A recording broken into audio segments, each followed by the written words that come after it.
আসসালামু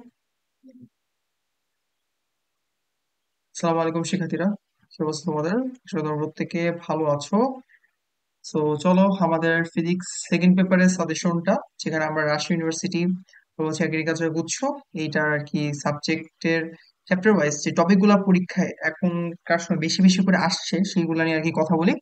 তো চলো শুরু করি। প্রথমে যদি বলি, আমাদের প্রথম যে চ্যাপ্টার আছে যে তাপগতিবিদ্যা, এই তাপগতিবিদ্যা থেকে বিগত বছরগুলোতে কোন টাইপ গুলা থেকে প্রশ্ন বেশি আসে একটু দেখো। রাজশাহী ইউনিভার্সিটির কথা যদি প্রথমে বলি, দেখো বিভিন্ন স্কেলে তাপমাত্রার রূপান্তর, লাইক ধরো যে আমাকে ফারেনহাইট স্কেল আছে থেকে ডিগ্রি সেলসিয়াস স্কেলে নেওয়া, ডিগ্রি সেলসিয়াস আছে সেখানে কেলভিন নেওয়া, এই যে টাইপের যে কনভার্ট। তারপর ধরো বলো যে একটা টেম্পারেচার, ধরো যে কি বলে এটাকে, বরফ, বরফের জন্য একটা টেম্পারেচার আছে। তারপর হচ্ছে বরফ বিন্দু এবং হচ্ছে হলো যে স্টিম বিন্দু যেটাকে বলে বাষ্পবিন্দু আছে, তো এটা ওই নির্দিষ্ট টেম্পারেচারে টা বের করে দেখাইতে বলে। এরকম টাইপের যে প্রশ্নগুলো আছে না, সেগুলো প্রচুর পরিমাণে আসে। এই যে বিভিন্ন স্কেলে তাপমাত্রা রূপান্তরের জন্য এই টাইপটা শুধুমাত্র রাজশাহী ইউনিভার্সিটি না, গুচ্ছ, কৃষি গুচ্ছের জন্য বিগত বছরগুলাতে এই টাইপ থেকে প্রশ্ন আসে। এখন ভাইয়া, প্রশ্নটা কি টাইপের আসে? প্রশ্ন একদম ওই সূত্রভিত্তিক প্রশ্ন, সেম প্রশ্ন। এখানে যে দেখছো এত এত প্রশ্ন আসছে, সবগুলা same category, same category, not different, কোনো ডিফারেন্ট প্রশ্ন না, সবগুলো সেম ক্যাটাগরি। এমন প্রশ্ন আছে না যে কত ডিগ্রি সেলসিয়াস তাপমাত্রায় কত ডিগ্রি টেম্পারেচারে ফারেনহাইট এবং সেলসিয়াস ডিগ্রি দুইটাই সেম হয়, ঠিক আছে, বা ফারেনহাইট এবং কেলভিন দুইটা সেম হয়, এই টাইপের প্রশ্নগুলো দিয়ে দেয়, ঠিক আছে। এইটা হচ্ছে প্রচুর আসে এই টাইপটা। তারপর সবচেয়ে বেশি টাইপ আসে হচ্ছে ধরো, সেটা হচ্ছে হলো তোমার হলো সমষ্ণ এবং রুদ্রতাপীয় টাইপটা। দেখো সমষ্ণ এবং রুদ্রতাপীয় টাইপটা কি হচ্ছে, তোমার ওই যে কি বলে এটাকে, কোন অবস্থার সমষ্ণ প্রক্রিয়া, কোন অবস্থার রুদ্রতাপীয় প্রক্রিয়া, এই টাইপের প্রশ্নগুলা প্রচুর পরিমাণে আসে। এখানে কিছু থিওরি প্রশ্ন আছে, এই টাইপটার মধ্যে কিছু থিওরি প্রশ্ন আছে, প্লাস কিছু হলো যে তোমার ধরো যে ম্যাথমেটিক্যাল প্রশ্ন আছে, লাইক রুদ্রতাপীয় সূত্র কি আসে, P1 V1 gamma, P2 V2 gamma, এই টাইপের যে প্রশ্নগুলো, সাথে হচ্ছে T1 V1 gamma minus one, T2 V2 gamma minus one, এই যে সূত্রগুলো আছে এই সূত্র দিয়ে ম্যাথ আসে, ঠিক আছে। ছোট ছোট ম্যাথ আসে অথবা থিওরি টাইপ প্রশ্নগুলো আসে, ঠিক আছে, এটা একটু মনে রাখতে হবে। এছাড়া আরেকটা বেশি আসে, সেটা হচ্ছে কার্নো ইঞ্জিন। কার্নো ইঞ্জিনের ম্যাথ একদম তুমি পাবাই, তুমি যেই পরীক্ষা অ্যাটেন্ড করো না কেন, সেটা এগ্রিকালচার গুচ্ছ হইতে পারে, সেটা কিনা তোমার রাজশাহী সিট হইতে পারে, যা হোক, তোমাকে কার্নো ইঞ্জিনের একটা ম্যাথ ফেস করতে হবে। ওকে, তাহলে এখানে আরেকটা আসে হচ্ছে এন্ট্রপি থেকে। এন্ট্রপি টাইপটা প্রচুর জরুরি। এন্ট্রপিতে বেসিক্যালি আসে হচ্ছে তাপ নির্ণয় করতে পারে, তাপ, তাপ নির্ণয় করতে বলে, তাপ নির্ণয়। তারপর ধরো যে আহ কি বলে এটাকে, বরফ থেকে পানি করতেছো, এটা আর কি কতটুকু তাপ সে রিলিজ করতেছে, এন্ট্রপি পরিবর্তন করে ছোট ছোট ম্যাথস দিয়ে দেয় আর কি, ঠিক আছে। তো আমাদের এগুলো পারতে হবে। So, এই যে তাপগতিবিদ্যা থেকে আমার সবচেয়ে বেশি মেজর ইম্পর্টেন্সের সাথে পড়তে হচ্ছে হলো বিভিন্ন স্কেলে তাপমাত্রা রূপান্তরটা, সমষ্ণ রূপান্তর প্রক্রিয়ার রূপান্তর, এন্ট্রপি পরিবর্তন, কার্নো ইঞ্জিন, এই চারটা তো একদম পুরো খুব ভালো করে পড়াশোনা করবো। এছাড়া এছাড়া তোমার তাপগতিবিদ্যার প্রথম সূত্র যেটা আছে এবং দ্বিতীয় সূত্র আছে, এগুলো থেকে থিওরি প্রশ্ন আসে।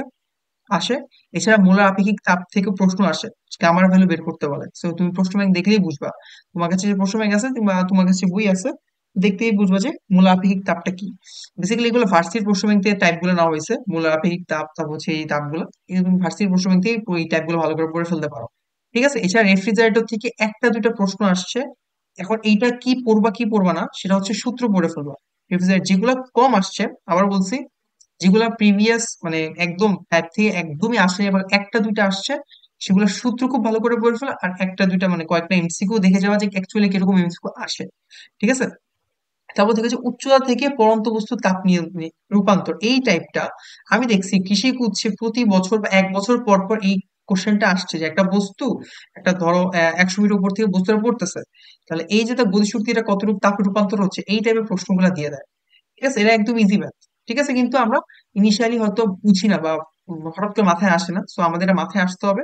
তো এইটা পাঠ করতে হবে এগ্রিকালচার গুচ্ছের জন্য, কৃষি গুচ্ছের জন্য এইটা একটা প্রচুর ইম্পর্টেন্ট, উচ্চতা থেকে পরন্ত বস্তু তাপ নিয়ে রূপান্তরটা। ওকে, দেখেন গো ফর পরের চ্যাপ্টার, স্থির তড়িৎ। স্থির তড়িৎ থেকে বেশি আসে ধারক, মানে এটা তো বলার অপেক্ষা রাখে না, ধারক এবং ধারকত্বের ম্যাথ, বিভব, তড়িৎ প্রাবল্য, কুলম্বের সূত্র, এই চারটাতে আসলে আহ বলার অপেক্ষা রাখে না, সেম লেভেল ইম্পর্টেন্ট। কোনো মানে একটা বেশি একটা কম এরকম না, সেম লেভেল ইম্পর্টেন্ট। প্রতি বছর এখান থেকে রাজশাহী যেহেতু তিনটা করে সেট, চারটা মানে কি বলে তিনটা কি বলে শিফট থাকে অথবা চারটা শিফট থাকে, তো প্রতি শিফটে এই চারটা থেকে ঘুরে ফেরা প্রশ্ন আসে। এগ্রিকালচার গুচ্ছতে আমি দেখছি হয় তোমার কি বলে এটাকে বিভব অথবা প্রাবল্য মিক্স করে একটা সূত্র কোশ্চেন দেয়, ধারকত্ব থেকে প্রতিবাদের একটা প্রশ্ন আসে, আর কুলম্বের সূত্র দিয়ে একটা ম্যাথ দিয়ে দিতে পারে যদি কোশ্চেন একটু ইজি করতে চায়। তো এই হচ্ছে ওদের অবস্থা। এছাড়া ডাইপোল থেকে কোনো প্রশ্ন আসে না, তো ডাইপোলে জাস্ট সূত্রগুলা পড়লে হবে। এছাড়া কখন জিরো হয়, কখন সমান্তরাল হচ্ছে, এই টপিক গুলো সূত্র ওয়াইজ দেখে যাবো। আর তড়িৎ ফ্লাক্সের কথা যদি বলি, রাজশাহী ইউনিভার্সিটিতে তড়িৎ ফ্লাক্স নিয়ে প্রশ্ন আসে, লাইক গাউসের যে সূত্রটা আছে, গাউসের সূত্র আছে না তড়িৎ ফ্লাক্সের, সেটা একটু পড়তে হবে। এটা আসলে এগ্রিকালচার গুচ্ছে আসে না। সো এইটা এখানের জন্য না পড়লেও চলে, তবে তড়িৎ ফ্লাক্সের সূত্রগুলো অ্যাটলিস্ট গাউসের সূত্রগুলো একটু দেখে যাওয়া, সে রাজশাহী সি ইউনিটের জন্য। ওকে। আর জিএসটি টা দেখাচ্ছি না এই জন্য, কারণ জিএসটি টা আসলে এই যা পড়বা সব জিএসটির জন্য সেম পড়া হয়ে যাবে, এটার জন্য এক্সট্রা জিএসটির জন্য পড়াশোনা করা লাগবে না। ওকে। চলতরিতে কথা যদি বলি, চলতরিতে একদম একদম সবচেয়ে বেশি সেকেন্ড পেপারে সবচেয়ে বেশি প্রশ্ন আসে, সবচেয়ে বেশি প্রশ্ন আসে চলতরি থেকে। সবচেয়ে বেশি কোশ্চেন দেয় সেকেন্ড পেপারে চলতরিৎ থেকে, রাজশাহী ইউনিভার্সিটি হোক সেটা এগ্রিকালচার গুচ্ছ হোক, দুইটা সাইডই। যেমন আমি যদি বলি তুলো সার্কিট, সার্কিট রাজশাহী ইউনিভার্সিটির সার্কিট থেকে একদম হুবহু প্রশ্ন দিয়ে দেয়। একদম ইজি সার্কিট, নট লাইক কঠিন সার্কিট, মোটামুটি লেভেল ইজি সার্কিট থেকে প্রশ্ন দেয়। ক্ষমতা এবং বিদ্যুৎ বিল কত আসে, ক্ষমতা এবং বিদ্যুৎ বিল কত আসে, সেখান থেকে একদম হুবহু প্রশ্ন আসে, একই টাইপের প্রশ্ন বারবার। সেম গোজ ফর এগ্রিকালচার কৃষি গুচ্ছের জন্য সেম, আর সেম গোজ ফর এই তুলো সার্কিটের জন্য সেম, গুচ্ছতেও আসে, কিন্তু এটা একটু কম আসে। কিন্তু কম বলতে গেলে আমি এটাকে মানে কম ইম্পর্টেন্স দিব না, আমি এটার জন্য বলবো যে খুব ভালো করে পড়তে। এগ্রিকালচার গুচ্ছের জন্য তুলো সার্কিটটা খুব ভালো করে পড়তে বলবো।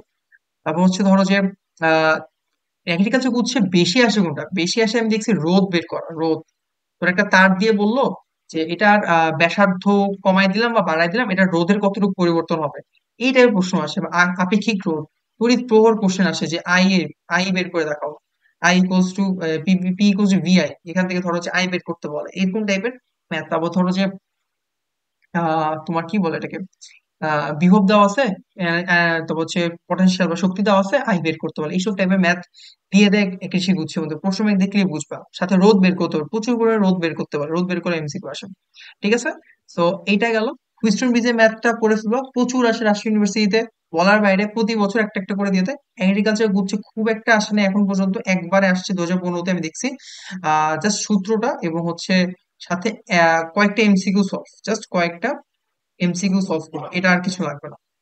সূত্রটা ইম্পর্টেন্ট, আমি বলবো প্রতিটা যে টাইপ দিচ্ছে প্রতিটা টাইপের সূত্র মাস্ট, সূত্র এবং হচ্ছে তার একক, তারপর হচ্ছে তার মাত্রা, এই তিনটা জিনিস মাস্ট, তারপর তুমি যা করো করো। ঠিক আছে। এই তিনটা জিনিস মাস্ট, তারপর হচ্ছে আর যেগুলো টাইপ বেশি কিছু আসে জাস্ট কয়েকটা এমসিকিউ দেখে যাবো। মিটার বিজ এবং পটেনশিওমিটার, ভাই মিটার বিজ পটেনশিওমিটারটা প্রচুর ইম্পর্টেন্ট রাজশাহী ইউনিভার্সিটির জন্য, বাট এটা দেখো এগ্রিকালচার গুচ্ছে আসে না, জাস্ট একবার আসে 2012 সালে। এর মানে কি তুমি পড়বা না? অবশ্যই পড়বা, তোমাকে সূত্র ভালো করে পড়তে হবে এবং কয়েকটা এমসিকিউ সলভ করতে হবে। ক্যালোমিটার থেকে রাশি কৃষি গুচ্ছে প্রশ্ন আসে, রাশি ইউনিভার্সিটির প্রশ্ন তো আসি, এর বলার অপেক্ষা রাখে না। তো ক্যালভেনোমিটার এবং শান্ট খুব ভালো করে পড়তে হবে কৃষি গুচ্ছের জন্য। ওকে। এখন কথা হচ্ছে, হ্যাঁ, এগ্রিকালচার গুচ্ছের সুবিধা হচ্ছে এখানে থিওরি টাইপ প্রশ্ন একটু কম আসে, থিওরি টাইপ প্রশ্ন কম আসে। কিন্তু রাজশাহী ইউনিভার্সিটিতে মানে আল্লাহর ওয়াস্তে রাজশাহী ইউনিভার্সিটিতে থিওরি টাইপ প্রশ্ন অ্যাকচুয়ালি বেশি আসে, প্রচুর। মানে তুমি প্রতিটা আমি দেখলাম যে কম বেশি হোক একটা একটা করে থিওরি টাইপ প্রশ্ন দিয়েই দেয়। হয়তো তুমি একটা ফিজিক্স পরীক্ষা দিতে যাচ্ছ, তুমি থিওরি টাইপ প্রশ্ন অ্যাটলিস্ট ধরো যে 20টা কোশ্চেন থাকলে অ্যাটলিস্ট তুমি 7-8টা থিওরি টাইপ প্রশ্ন পাবা, যে থিওরি টাইপ প্রশ্ন মানে মুখস্থ ভিত্তিক অ্যান্সার করা লাগে। ঠিক আছে। বা অনেক ডিপ পড়াশোনা বই পড়লে যেটা হয় সেটা, তাই বেশি বেশি করে যখন তুমি রাজশাহী ইউনিভার্সিটি পরীক্ষা দিবা এটার প্রশ্ন ব্যাংকটা খুব ভালো করে পড়তে হবে যে কোন থিওরিটা বেশি আসতেছে। এগ্রিকালচার গুছি থিওরিটার প্রশ্ন আসে বাট সেটা পরিমাণ কম। সো এটা নিয়ে প্যারা করার কিছু নেই, প্রশ্ন ব্যাংক পড়ো আর টাইপ গুলো একটু ভার্সিটি প্রশ্ন ব্যাংক থেকে পড়ে ফেলো, এই টাইপ গুলো সব ভার্সিটি প্রশ্ন ব্যাংক থেকে পড়ে ফেলো, প্লাস হচ্ছে এগ্রিকালচার গুছিতে প্রশ্ন ব্যাংক যেটা আছে সেটা পড়ে ফেলবো। ঠিক আছে? তারপর ধরো ভূত আলো বিজ্ঞান, এই টাইপটা এগ্রিকালচার গুচ্ছের জন্য খুব একটা ইম্পর্টেন্ট, ওরা ইম্পর্টেন্স দেয় না। কেন দেয় না দেখো, প্রশ্ন দেখলেই বোঝা যাবে। মাত্র এই লাস্ট 6-7 মানে কি বলে 6-7 বছর বা 10 বছরে ওরা মাত্রই কয়েকটা প্রশ্ন আসছে। আমি ওদের কি বলে এটাকে আহ যে গুচ্ছ পরীক্ষা, তারপর হচ্ছে ধরো যে বাউ, তারপর ধরো হচ্ছে শেরে বাংলা কৃষি বিশ্ববিদ্যালয়, শেরে বাংলা যে কৃষি বিশ্ববিদ্যালয় আছে, তারপর সাউ, সিলেট কৃষি বিশ্ববিদ্যালয়, এটা সাবাও হবে। এই তিনটা চারটা কম্বিনেশন আমি দেখলাম যে এখান থেকে খুব একটা প্রশ্ন আসে না, বাট প্রশ্ন কোথায় আসে? রাজশাহী ইউনিভার্সিটিতে প্রশ্ন আসে। প্রতিটা টাইপ থেকে প্রশ্ন আসছে, প্রতিটা টাইপ। তড়িৎচুম্বকীয় বা তরঙ্গ বলো বা পয়েন্টিং ভেক্টর বলো, ব্যতিচার বলো, অপবর্তন বলো, সমাবর্তন বলো, এগুলো সব হলো থিওরি কোশ্চেন। এগুলো সব থিওরি কোশ্চেন আবার। এটা কিন্তু মনে রাখবে, এগুলো থিওরি কোশ্চেন। এই যে থিওরি কোশ্চেন বললাম, প্রতি ইয়ার থেকে একটা করে থিওরি কোশ্চেন এখানে আসতেছে। পথ পার্থক্য দিশা, সরি দিশা না, দশা পার্থক্যতে প্রশ্ন আসে, জোড়ার প্রস্থ থেকে প্রশ্ন আসে রাজশাহী ইউনিভার্সিটি। বাট এগ্রিকালচার বুঝছে খুব কম। তারপরে আমার সূত্রগুলা এবং হচ্ছে হলো যে কিছু কিছু ইম্পর্টেন্ট প্রশ্ন সূত্রগুলো এবং হচ্ছে এই সূত্রগুলো কিভাবে ইউজ করে ম্যাথ সলভ করে, ছোট ছোট কয়েকটা ম্যাথস আমি দেখবো, আর কিছু না। ওকে। আধুনিক পদার্থবিজ্ঞানের সূচনা। আধুনিক পদার্থবিজ্ঞানের সবচেয়ে বেশি আসে এগ্রিকালচার হচ্ছে ফোটনের শক্তি। ফোটন থেকে প্রশ্ন আসে মাস্ট। দৈর্ঘ্য, ভর এবং সময় আপেক্ষিকতা, এখান থেকে প্রশ্ন আসে।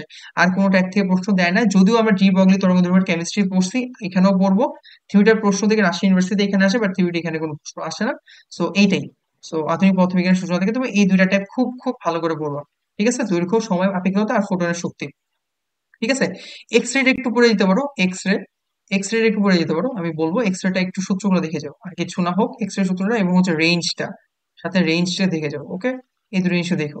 পরের টাইপ যদি দেখি যে চ্যাপ্টার আধুনিক পরমাণু মডেল এবং নিউক্লিয়ার পদার্থবিজ্ঞান, এই চ্যাপ্টার থেকে ভাই কি আসে? এই চ্যাপ্টার থেকে দেখো বেশি আসে হচ্ছে অর্ধায়ু। একদম হুবহু বলা যায় অর্ধায়ু। গড় আয়ু কতটুকু ভাঙতেছে, ভাঙার অবশিষ্ট কতটুকু থাকে, তা বলো কতটুকু ভাঙতেছে, ডিএন বাই ডিটি যে সূত্রটা আছে, এইগুলা এই টাইপের ম্যাথ এগ্রিকালচার গুচ্ছে ভরে ভরে আসে দেখো। ঠিক আছে। অলসো তোমার ভর ত্রুটি, নিউক্লিয়ার ভাঙন, nuclear fission, nuclear fusion, nuclear বলেছি যেগুলো ওয়ার্ড গুলো বলতেছে সেগুলো একটু দরকার লিখে রাখো। Nuclear fusion, fusion plus fission, এই টাইপ থেকে প্রশ্ন আসে। ঠিক আছে। তখন বলে যে ওইখানে কি হয়, নিউক্লিয়ার ফিশন এবং ফিউশনের দুটো রিয়েকশন আছে, রিয়েকশন গুলো একটু শিখে ফেলবো। ওকে। পরমাণু আকার এবং শক্তি থেকে প্রশ্ন আসে। পরমাণু গঠন এবং প্রয়োজনীয় রাশি আছে, এখান থেকেও প্রশ্ন আসে। থিওরি প্রশ্নগুলো আসে। ঠিক আছে। তেজস্ক্রিয় ভাঙন এবং রাশি, ধরো একটা পরমাণু ভাঙতেছে, বা একটা এক্স পরমাণু ভাঙতেছে, তার থেকে কি বের করে দিয়ে ধরো আরেকটা ওয়াই পরমাণু হইলো, সে একটা নিউট্রন হতে পারে, একটা হাইড্রোজেন হতে পারে, বা হিলিয়াম হতে পারে। তো এই টাইপের প্রশ্নগুলো আসে আর কি তেজস্ক্রিয় ভাঙন এবং বিভিন্ন রাশিতে। সো কম বেশি যা বলতেছি এইগুলা পড়লে হয়ে যাচ্ছে। বেশি পড়বে হচ্ছে অর্ধায়ু গড়ে ওঠা, এছাড়া পদার্থের গঠন, প্রয়োজন রাশি এবং হচ্ছে তোর নিউক্লিয়ার ফিশন ফিউশন, এগুলো একটু পড়বা ভালো করে। ওকে। সেমিকন্ডাক্টর। সেমিকন্ডাক্টর থেকে আমি যা দেখলাম বুলিয়ান অ্যালজেব্রা থেকে প্রশ্ন আসে। ওই যে তোমাদের আইসিটি, যে আইসিটি চ্যাপ্টার টপিকটা আছে না, লজিক গেটে, ওইখান থেকে প্রশ্ন আসে। এটা রাজশাহী ইউনিভার্সিটি হোক কিংবা এগ্রিকালচার গুচ্ছ, এখান থেকে প্রশ্ন আসে। ট্রানজিস্টর থেকে প্রচুর, পিএন জাংশন থেকে প্রশ্ন আসে, পিএন জাংশন থেকে অনেক অনেক প্রশ্ন আসে। ঠিক আছে, এটা মিস করা যাবে না, এগুলো আপনি আমাদের মিস করা যাবে না। রেকটিফায়ার থেকে ডায়োডে রূপান্তর করার জন্য প্রশ্ন করে, সে রাজশাহী ইউনিভার্সিটি বেশি আসে। এছাড়া ডায়োডের যে ডিরেক্ট প্রশ্ন ডায়োডের, সেটা আর কি ডিরেক্ট এগ্রিকালচার গুচ্ছ ডিরেক্ট ডায়োড থেকে প্রশ্ন দেওয়া যায়। ঠিক আছে। এছাড়া কোনটা পরিবাহী, কোনটা অর্ধপরিবাহী, কোনটা অপরিবাহী, এটা থিওরি টাইপ প্রশ্নগুলো এই চ্যাপ্টারে এই সাইড থেকে আসে। তো এই চ্যাপ্টারটা আমাদের খুব কম গুরুত্বের সাথে পড়ি, কিন্তু কম গুরুত্বের সাথে পড়া যাবে না। ট্রানজিস্টর এমসিকিউ, তারপর হচ্ছে রেকটিফায়ার যেটা ডায়োড, তারপর হচ্ছে ধরো বুলিয়ান অ্যালজেব্রা, এই টাইপগুলো একটু ভালো করে পড়তে হবে। আশা করা যাচ্ছে এইগুলো যদি ভালো করে পড়ো, ইনশাল্লাহ তোমাদের এমসিকিউর যে প্রবলেমস টাইপ ভিত্তিক, সেটা আর কি সমাধান হয়ে যাবে। সো এটুকুই তোমাদের ফিজিক্স সেকেন্ড পেপারের সাজেশন। সো আমি আজকে রাতে চেষ্টা করবো তোমাদের কেমিস্ট্রি সাজেশনটা দিয়ে দেওয়ার জন্য। ততক্ষণ তোমার খুব ভালো করে, খুব খুব ভালো করে এই টাইপগুলো ভার্সিটির প্রশ্ন ব্যাংক থেকে পড়ে ফেলো, এবং বেশি বেশি করে কৃষি গুচ্ছের প্রশ্ন ব্যাংকটা সলভ করো। ইনশাল্লাহ পারবা। আসলে এখন আর ভয়ের কিছু নেই, বেশি বেশি করে পড়ো। এটাই তোমাদের মনে করো যে জীবন যুদ্ধে মনে করো যে এটা তোমাদের বেস্ট এফোর্ট দিতে হবে। কেমনে দিবা দিবা, তেমন। ঠিক আছে। আল্লাহ হাফিজ।